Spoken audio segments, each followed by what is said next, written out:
नमस्कार। मेरे YouTube channel में आप सभी का स्वागत और अभिनंदन है।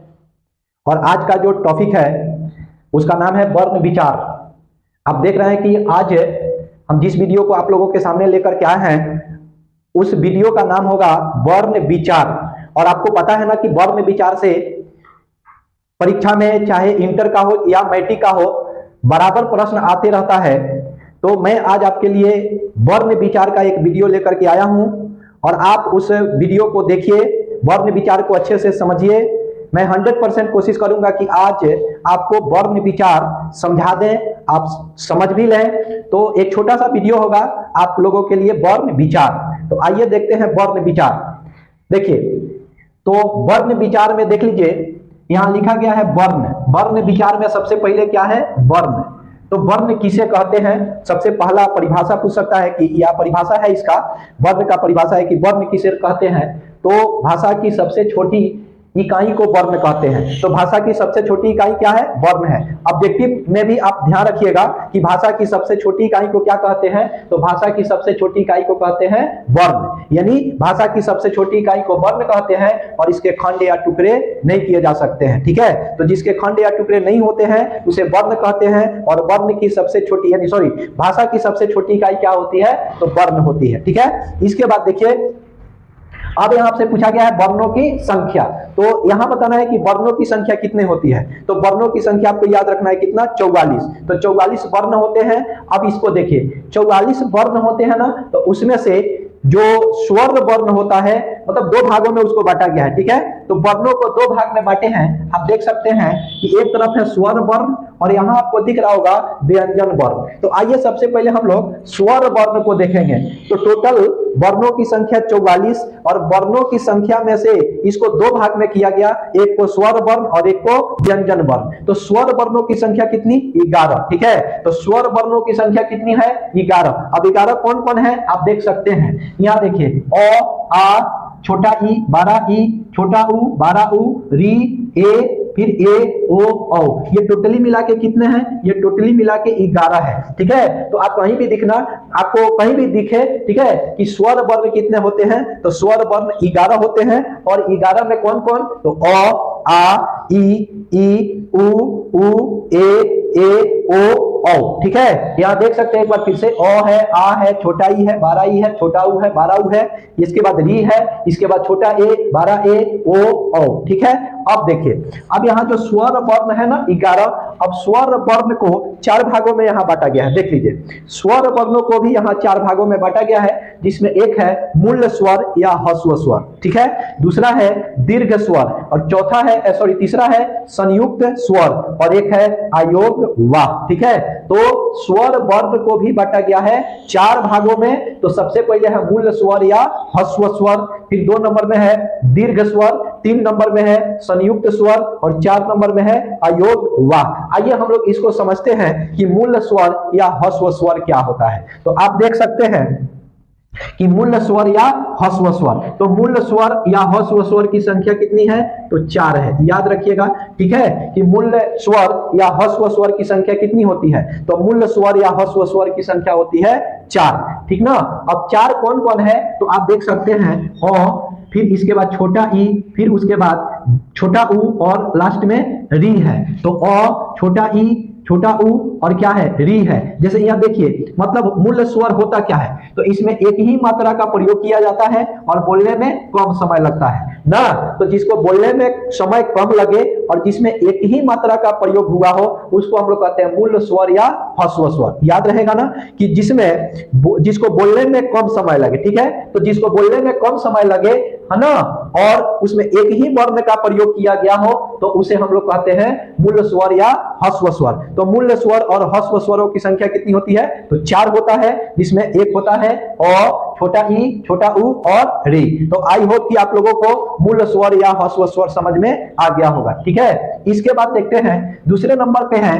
दीर्घ स्वर। आपको दिख रहा होगा दीर्घ स्वर। ठीक है, तो दीर्घ स्वर में देख लीजिए, इसमें क्या क्या दिख रहा है आपको? दिख रहा है आ, फिर इसके बाद 12 ई, 12 ऊ, छोटा ए कह सकते हैं, 12 ए, ओ और औ, ठीक है। तो आ छोटा आ, 12 ई, 12 उ, छोटा ए, 12 ए, ओ और क्या औ। तो ये टोटल कितने हैं? 1 2 3 4 5 6 7। तो इनकी संख्या कितनी हो गई? 7, ठीक है। तो दीर्घ स्वर, और दीर्घ स्वर क्या होता है तो देख लीजिए, इसमें दो मात्राओं का उपयोग किया जाता है और बोलने में अधिक समय लगता है। तो जिसको बोलने में समय अधिक लगे और जिनमें दो मात्राओं का उपयोग किया गया हो उसे कहते हैं दीर्घ स्वर, ठीक है। तो जिनको बोलने में समय अधिक लगे और जिनमें दो मात्राओं का उपयोग किया जाए उसको हम लोग कहते हैं दीर्घ स्वर। और दीर्घ स्वर कितने होते हैं? तो 7 होते हैं। दीर्घ स्वरों की संख्या 7। कौन कौन देख सकते हैं? आ, 12 ई, 12 उ, छोटा ए, 12 ए, ओ औ, ठीक है। अब इसके बाद देखिएगा आप संयुक्त स्वर, ठीक है। तो संयुक्त स्वर को देख सकते हैं। संयुक्त स्वर में क्या क्या है? तो इसमें ए है, छोटा वाला ए, फिर 12 वाला ए, फिर ओ और फिर औ। तो ए भी कितना है? 4 है। तो संयुक्त स्वर की संख्या कितना? 4 हो गया। अब आप यहां देख सकते हैं, अब यहां पर है कि मूल स्वर और दीर्घ स्वर के संयुक्त होने से बनते हैं, ठीक है। तो आपको पता है ना कि मूल स्वर और दीर्घ स्वर के संयुक्त होने पर जो बनता है उसको कहते हैं संयुक्त स्वर। यानी आप यहां देख सकते हैं मूल स्वर और फिर क्या? दीर्घ स्वर। तो दोनों को जोड़ के जो बनता है ना उसको कहते हैं संयुक्त स्वर। तो मूल स्वर और दीर्घ स्वर के संयुक्त होने से जो स्वर बनता है उसे कहते हैं संयुक्त स्वर। और इनकी संख्या कितनी है? 4 है। ए, ओ, औ। अब देखिए कैसे संयुक्त हुआ है। यहां से भी आप प्रश्न ठीक से समझ सकते हैं क्योंकि यहां से भी प्रश्न आता है। जैसे देखिए ए कैसे बना? छोटा वाला ए, तो अ प्लस छोटा ई, ठीक है। तो अ प्लस छोटा ई मिलके ए बन गया। इसके बाद अ प्लस ए मिलके 12 ए बन गया। इसके बाद अ प्लस छोटा ओ मिलके ओ बन गया।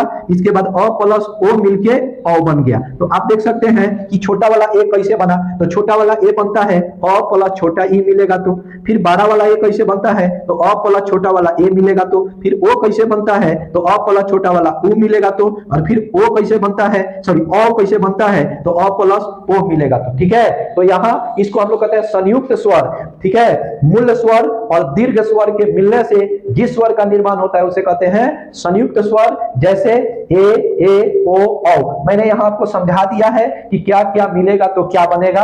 एक बार और देख सकते हैं, अ प्लस छोटा ई मिलेगा तो ए बन जाएगा। इसके बाद अ प्लस छोटा ए मिलेगा तो 12 ए बन जाएगा। अ प्लस छोटा वाला ओ मिलेगा तो ओ बन जाएगा और अ प्लस ओ मिलेगा तो औ बन जाएगा, ठीक है। तो आई होप कि आप लोगों को मूल स्वर, दीर्घ स्वर और संयुक्त स्वर ठीक से समझ में आ गया होगा। इसके बाद इसी में आता है अयोग वाह, ठीक है। क्या आता है? अयोग वाह। तो अयोग वाह की संख्या 2 होती है, आप याद रखिएगा। एक होता है अंग और एक होता है अ। तो इसकी टोटली संख्या कितनी होती है? 2 होती है। तो अयोग वाह की संख्या कितनी? 2, जिसमें एक अंग और एक अ, ठीक है। तो ये हो गया क्या? अयोग वाह। अब आते हैं हम लोग, तो यहां देखिए, यहां वर्णों की संख्या टोटली कुल मिला के कितना था? 44 में से स्वर वर्णों की संख्या 11, यानी स्वर वर्ण हम लोग टोटली समझ गए हैं, ठीक ना। यहां देखिए 11, तो 7 4 11, चाहे 7 4 11, ठीक ना। यहां अयोग वाह की संख्या 2, अंग और अ। तो मूल स्वर आप देख लीजिएगा, दीर्घ स्वर देख लीजिएगा और संयुक्त स्वर देख लीजिएगा। ये तीनों आप अच्छे ढंग से रेडी कर लीजिएगा, याद कर लीजिएगा। इसके बाद व्यंजन वर्ण हम लोग देखते हैं। आइए इधर व्यंजन वर्ण। तो व्यंजन वर्णों की संख्या कितनी है? 33। आप देख सकते हैं कि व्यंजन वर्णों की संख्या कितना दिख रहा है? 33 दिख रहा है, ठीक है। तो व्यंजन वर्णों की संख्या 33 और स्वर वर्णों की संख्या 11। यहां देखिए, अब व्यंजन वर्ण में क्या क्या आता है तो आपको पता है, क ख ग घ अंग, च छ ज झ ञ, ट ठ ड ढ र, त थ द ध न, प फ ब भ म, य र ल व, तालव्य स मूर्धन्य स दंत स और ह। तो ये टोटली मिला के 33 हो जाएगा। आप देखिए 5 5 10 5 15 5 20 5 25 25 26 27 28 29 30 31 32 33। तो टोटल कितना है? तो टोटल 33 है। तो 33 हो गया व्यंजन वर्णों की संख्या। अब यहां देखिए, यहां से क्या आपसे प्रश्न पूछा जाएगा कि इनमें से कौन स्पर्श व्यंजन का उदाहरण है, ठीक है। तो स्पर्श व्यंजन का उदाहरण आपसे पूछा जाएगा। कोई 4 ऑप्शन दे दिया जाएगा और वहां से एक स्पर्श व्यंजन देके पूछा जाएगा कि इनमें से कौन स्पर्श व्यंजन का उदाहरण है। तो स्पर्श व्यंजन का उदाहरण आप क से लेके और प फ ब भ वाला टोटल, यानी क ख ग घ का 5, च छ ज झ का 5, टठ डठ का पांचों, तथ दध का पांचों और पफ बभ का पांचों। तो आप इसको कह सकते हैं स्पर्श व्यंजन। अब यहां पूछ सकता है या आपसे पूछा जा सकता है कि स्पर्श व्यंजनों की संख्या कितनी होती है। तो स्पर्श व्यंजनों की संख्या आप याद रखिएगा 25 होती है। ठीक है, तो स्पर्श व्यंजनों की संख्या कितनी? 25। तो यहां आप देख लीजिए स्पर्श व्यंजनों की संख्या 25, यानी क ख ग घ का 5, च छ ज झ का 5, ट ठ ड ढ का 5, त थ द ध का 5 और प फ ब भ का 5। यानी यहां से यहां तक लेकर के टोटल कितना होता है? 5। तो याद रहेगा ना कि स्पर्श व्यंजनों की संख्या कितनी होती है? 5। ठीक है, सॉरी, स्पर्श व्यंजनों की संख्या कितनी होती है? 25। ठीक है, तो स्पर्श व्यंजनों की संख्या 25 होती है। और कौन कौन 25 होती है तो आपको बताना होगा। क ख ग घ का 5, च छ ज झ का 5, ट ठ ड ढ का 5, त थ द ध का 5 और प फ ब भ का 5। अब यहां थोड़ा देखिए स्पर्श व्यंजन होता क्या है। तो जीभ है मुख में स्पर्श करती है। जीभ है मतलब इसको बोलते समय स्पर्श व्यंजन जो है ना, उसको बोलते समय अगर जीभ मुख में क्या करें? स्पर्श करें, तो इसीलिए उसको कहते हैं स्पर्श व्यंजन। हम लोगों का जीभ मतलब मुख के अंदर कहीं ना कहीं स्पर्श करती है, इसलिए उसको कहते हैं स्पर्श व्यंजन। इसके बाद आपको बताना है या आपसे पूछा जाएगा कि अंतस्थ व्यंजन। ठीक है, अंतस्थ व्यंजन। तो अंतस्थ व्यंजन य र ल व, आप देख सकते हैं य र ल व, तो ये सब होता है अंतस्थ व्यंजन। यहां देखिए स्पर्श व्यंजन और उष्ण व्यंजन के बीच में आती है। ठीक है, तो जो स्पर्श व्यंजन और उष्ण व्यंजन, यहां आप देख सकते हैं उष्ण व्यंजन, नीचे है उष्ण व्यंजन और ऊपर है स्पर्श व्यंजन। तो उष्ण व्यंजन और स्पर्श व्यंजन के बीच में जो आता है ना, उसी को कहते हैं अंतस्थ व्यंजन। और आपसे पूछा जा सकता है कि अंतस्थ व्यंजनों की संख्या कितनी होती है। तो अंतस्थ व्यंजनों की संख्या याद रखिएगा 4। ठीक है, तो अंतस्थ व्यंजन की संख्या कितना?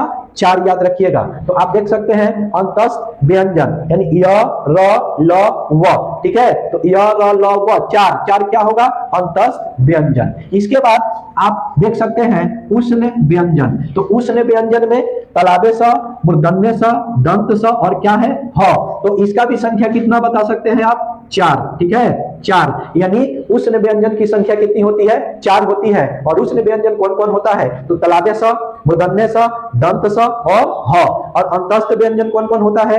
य र ल व। तो 4 उनकी भी संख्या और 4 इनकी भी संख्या। यहां देखिए उष्ण व्यंजन बोलते समय मुख और जीभ में उष्मा पैदा होती है। ठीक है, मतलब बोलते समय, इस शब्द को बोलते समय मुख में और किसमें? जीभ में क्या पैदा होती है? घर्षण, और घर्षण से उष्मा पैदा होता है, इसीलिए उसको कहते हैं उष्ण व्यंजन। तो आपको याद रखना है कि स्पर्श व्यंजन की संख्या 25। ठीक है, अंतस्थ व्यंजन की संख्या 4 और इसके बाद उष्ण व्यंजन की संख्या भी 4। इसके बाद संयुक्त व्यंजन होता है। कौन व्यंजन? संयुक्त। तो संयुक्त मतलब होता है कि दो को जोड़ के। तो आप देखिए यहां से भी आपसे पूछा जा सकता है कि क्या क्या मिलकर क्या बनता है, जैसे आपको यहां बताया गया है। ठीक है, जैसे यहां संयुक्त स्वर था ना, उसी तरह से यहां संयुक्त व्यंजन होता है। तो संयुक्त व्यंजन में देख लीजिए छ। तो छ कैसे बनेगा? तो आधा क प्लस पेटकटा स। तो जब आधा क और पेटकटा स मिलेगा तो 6 बन जाएगा। इसके बाद आधा ज और प्लस य मिलेगा। ठीक है, तो ज्ञ बन जाएगा। आधा ज प्लस य मिलेगा तो ज्ञ बन जाएगा। इसके बाद आधा त प्लस र मिलेगा तो त्र बन जाएगा। और इसके बाद आधा तलाबे स और प्लस र मिलेगा तो स्र बन जाएगा। और उसके बाद आधा द प्लस य मिलेगा तो ध बन जाएगा। ध वही विद्यालय वाला ध। एक बार फिर से आप इसको समझ लीजिए कि आधा क प्लस पेटकटा स तो 6 बन गया। आधा ज प्लस य तो ज्ञ बन गया। आधा त प्लस र तो त्र बन गया। और आधा स प्लस र मतलब आधा स तलाबे स। ठीक है, आधा तलाबे स प्लस र तो स्र बन गया। और आधा द प्लस य तो ध बन गया। ठीक है, तो आई होप कि आप लोगों को संयुक्त व्यंजन भी यहां तक ठीक से समझ में आ गया होगा। देखिए अगर आप लोगों को ये वीडियो अच्छे ढंग से समझ में आए और आपको अच्छा लगे तो आप कमेंट कीजिएगा और अपने दोस्तों के पास, मित्रों के पास शेयर कीजिएगा।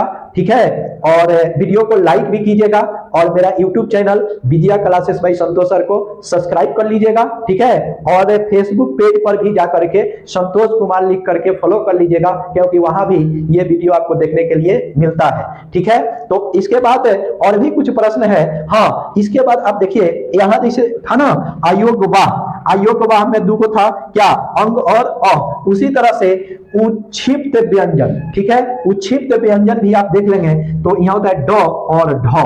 तो उच्छिप्त व्यंजन भी होता है दो, जिसमें कौन कौन आता है, तो ड आता है और ढ आता है। तो आई होप कि आप लोगों को यहां तक कोई दिक्कत नहीं होगा। इसके बाद आपके पेपर में पूछा जाता है अल्प प्राण, महाप्राण, घोष और अघोष। तो आइए कुछ हम लोग ट्रिक के माध्यम से इसको भी समझ लें कि अल्प प्राण क्या है, महाप्राण क्या है, घोष क्या है और अघोष क्या है। तो देखिए यहां सबसे पहले अल्प प्राण, अल्प प्राण वर्ग का पहला। देखिए आप लोग सब यही समझिएगा, जो व्यंजन वर्ण है ना 33, सब कुछ यहीं से निकल के आएगा, ठीक है। जैसे देखिए वर्ग का पहला, तो इसमें वर्ग का पहला, तो पहला क्या है रे भाई, पहला है क, ठीक है। इसके बाद देखिए वर्ग का तीसरा, तो तीसरा क्या है, ग, तो यहां हो गया ग, ठीक है। इसके बाद देखिए वर्ग का पांचवा, तो पांचवा क्या है, अंग। आप सब अच्छे से समझिएगा, अंग और प्लस सभी अंतस्थ, तो सभी अंतस्थ, तो अंतस्थ में देखिए यहाँ य र ल व, तो यहाँ आ गया य र ल व, ठीक है। आप देख सकते हैं अच्छे से। देखिए फिर से एक बार, वर्ग का पहला, तो पहला हो गया क, ठीक है। फिर वर्ग का तीसरा, तो तीसरा हो गया ग। इसके बाद फिर पांचवा, तो पांचवा हो गया अंग। और इसके बाद सभी अंतस्थ, तो अंतस्थ में हो गया य र ल व, तो य र ल व। और सभी स्वर, सभी स्वर, तो सभी स्वर में ओ आ गया, आ गया, इसके बाद छोटा ई हो गया, इसके बाद बड़ा ई हो गया, छोटा ऊ हो गया, बड़ा ऊ हो गया, री हो गया, इसके बाद ए हो गया, फिर बड़ा ए हो गया, इसके बाद ओ हो गया, और फिर क्या हो गया, औ हो गया, ठीक है। तो इतना सब क्या होगा, तो इतना सब होता है अल्प प्राण, ठीक है। देख सकते हैं, फिर से एक बार समझिए, वर्ग का पहला, तो ये नहीं कि खाली क ही, यानी च भी होगा, ठीक है, ट भी होगा, त भी होगा और प भी होगा, ठीक है। इसके बाद तीसरा, तो तीसरा कहा गया, तो ग भी होगा, ज भी होगा, अंग भी होगा, द भी होगा और ब भी होगा, ठीक है। अब देखिए और पांचवा, पांचवा, तो पांचवा खाली अंग ही नहीं, अंग, य, अर, न, म, ठीक है। इसके बाद अंतस्थ, तो अंतस्थ में य र ल हो गया। इसके बाद सभी स्वर, तो सभी स्वर आप यहां देख सकते हैं, ठीक है, अ आ ई उ री ए ओ औ। तो ये सब मिला करके, ये सब मिला करके, ये सब मिला करके को ही हम लोग कहते हैं क्या, अल्प प्राण, ठीक है। तो आइए अल्प प्राण को एक बार फिर से रिवीजन करते हैं कि व्यंजन वर्ण का पहला, तीसरा, पांचवा, इसके बाद सभी अंतस्थ, तो सभी अंतस्थ मतलब 4, य र ल व। इसके बाद सभी स्वर, तो सभी स्वर मतलब 11। इस सबको मिलाकर के हम लोग कहते हैं अल्प प्राण, ठीक है। आप इसको ट्रिक के माध्यम से भी थोड़ा सा समझ सकते हैं। अल्प आयु में 135 का अंत हुआ सभी स्वर्ग गए, यानी अल्प आयु में, ठीक है, यानी कम उम्र में, अल्प आयु में 135 का क्या हुआ, अंत हुआ। 135 का अंत हुआ, सभी स्वर्ग चले गए, ठीक है। अब आइए अल्प आयु में मतलब अल्प प्राण 135, 135 का मतलब 135 का पहला अक्षर, यानी यहां पहला, 3 मतलब 1 का पहला, 3 का तीसरा और 5 का पांचवा, इस सब का अंत हुआ, अंत से अंत, अंत से अंत व्यंजन, ठीक है। और सभी स्वर्ग गए, तो स्वर्ग से स्वर व्यंजन, स्वर, स्वर से स्वर्ग से स्वर। तो ये इसका एक छोटा सा ट्रिक है, आप याद रखिएगा। फिर से एक बार, 135, 135 का मतलब 1, 1 का मतलब पहला, 3, 3 का मतलब तीसरा और 5 का मतलब पांचवा। अंत, तो अंत का मतलब अंतस्थ, ठीक है। और स्वर्ग, तो स्वर्ग का मतलब स्वर, ठीक है। तो यहां हो गया। अब इसका भी हमने यहाँ क, ग, अंग, तो इसके बाद आएगा च, ज, ञ, इसके बाद आएगा ट, ड, र, इसके बाद आएगा त, द, न, इसके बाद प, ब, म, ठीक है। और फिर आ गया अंतस्थ, अंतस्थ य, र, ल, व, इसके बाद आ गया स्वर, ठीक है। तो आई होप कि आप लोगों को अल्प प्राण भी समझ में आ गया, ठीक है। दूसरा देखिए महाप्राण है, क्या महाप्राण है, तो महाप्राण में दिख रहा है वर्ग का दूसरा। अब यहां देखिए वर्ग का दूसरा, तो वर्ग का दूसरा यहां लिख रहा है वर्ग का दूसरा यानी ख आएगा, ठीक है। तो वर्ग का दूसरा ख आ गया। चौथा यानी चौथा घ आ गया। इसके बाद सभी उष्ण व्यंजन, तो आप देख सकते हैं उष्ण व्यंजन, तो उष्ण व्यंजन में तलाबे स, इसके बाद मूर्धन्य स, इसके बाद दंत स और इसके बाद ह। ठीक है, तो ये आ गया कौन चीज, सभी उष्ण व्यंजन। तो ये हो गया क्या, ये हो गया आप लोगों का महाप्राण। तो महाप्राण में आप देख सकते हैं, महाप्राण में क्या, जो इधर का था ना दूसरा और फिर चौथा, दूसरा चौथा, दूसरा चौथा, दूसरा चौथा, दूसरा चौथा। अब आपको पता है ना कि यहाँ ख और घ लिखे हैं, तो ये नहीं, इसके अलावा ये भी तो हो सकता है, छ हो सकता है, इसके बाद झ हो सकता है, क्योंकि सबका दूसरा और सबका चौथा। यहाँ ठ भी हो सकता है और यहाँ ढ भी हो सकता है, इसके बाद यहाँ थ भी हो सकता है और यहाँ ध भी हो सकता है। ठीक है, और इसके बाद यहाँ फ भी हो सकता है और इसके बाद यहाँ भ भी हो सकता है। ठीक है, तो सभी का मतलब दूसरा और चौथा, दूसरा और चौथा, दूसरा और चौथा, और इसके बाद क्या, उष्ण व्यंजन का सभी, तो उष्ण व्यंजन का सभी, तो ये सब मिलके क्या होगा, ये सब मिलके हो गया महाप्राण। आइए इसके बाद थोड़ा देखते हैं घोष। क्या है, घोष। तो घोष आप देखिए लिखा है कि वर्ग का तीसरा, तो वर्ग का तीसरा यानी वर्ग का तीसरा, देखिए आप ठीक से, वर्ग का तीसरा यहां लिख रहा है, वर्ग का तीसरा, तो तीसरा क्या है, ग है। ठीक है, इसके बाद देखिए वर्ग का चौथा, तो चौथा क्या है, घ है। ठीक है, इसके बाद आप देखिए तो हो गया तीसरा, तीसरा के बाद चौथा, चौथा के बाद पांचवा, तो पांचवा आ गया तो अंग हो गया। ठीक है, और प्लस सभी अंतस्थ, तो सभी अंतस्थ, तो सभी अंतस्थ क्या है, तो य है, र है, ल है, इसके बाद क्या है, व है, और एक अलग से इसमें क्या दिया गया है, ह दिया गया है। ठीक है, तो आपको ये पता चल गया कि घोष क्या होता है या घोष वर्ण क्या होता है कि, तो वर्ग का तीसरा, तो सभी का मतलब ये नहीं कि खाली ग, यानी सभी वर्ग का तीसरा, सभी वर्ग का तीसरा, ग, ज, ड, द, ब। ठीक है, और सभी वर्ग का चौथा भी, तो सभी वर्ग का चौथा, घ, झ, ढ, ध, इसके बाद भ, है ना, तो सभी का चौथा और सभी का पांचवा, तो यहां देखिए अंग, य, र, न, म, तो सभी का पांचवा, और इसके बाद सभी अंतस्थ, तो सभी अंतस्थ य, र, ल, व, और प्लस अलग से क्या, ह, तो ये सब के सब क्या होता है, तो ये सब के सब होता है घोष वर्ण। ठीक है, घोष वर्ण। आइए लास्ट है एक और अघोष वर्ण। ठीक है, अघोष वर्ण, तो अघोष वर्ण में देखिए वर्ग का प्रथम और प्लस द्वितीय, तो प्रथम कहने का मतलब, प्रथम कहने का मतलब हो गया जैसे मान लीजिए क, इसके बाद मान लीजिए च, इसके बाद ट, इसके बाद त और इसके बाद प, तो सबका प्रथम, इसके बाद सबका द्वितीय, तो सबका द्वितीय यानी ख, इसके बाद छ, इसके बाद क्या, इसके बाद क्या, इसके बाद ढ, ढ।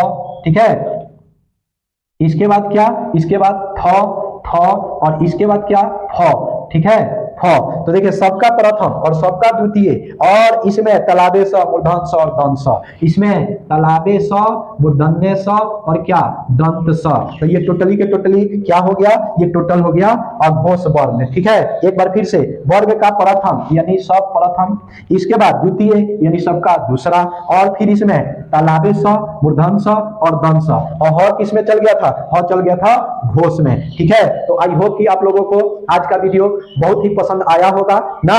अच्छा लगे तो आप लाइक कीजिए और कमेंट कीजिए और अपने दोस्तों के पास शेयर कीजिए। धन्यवाद।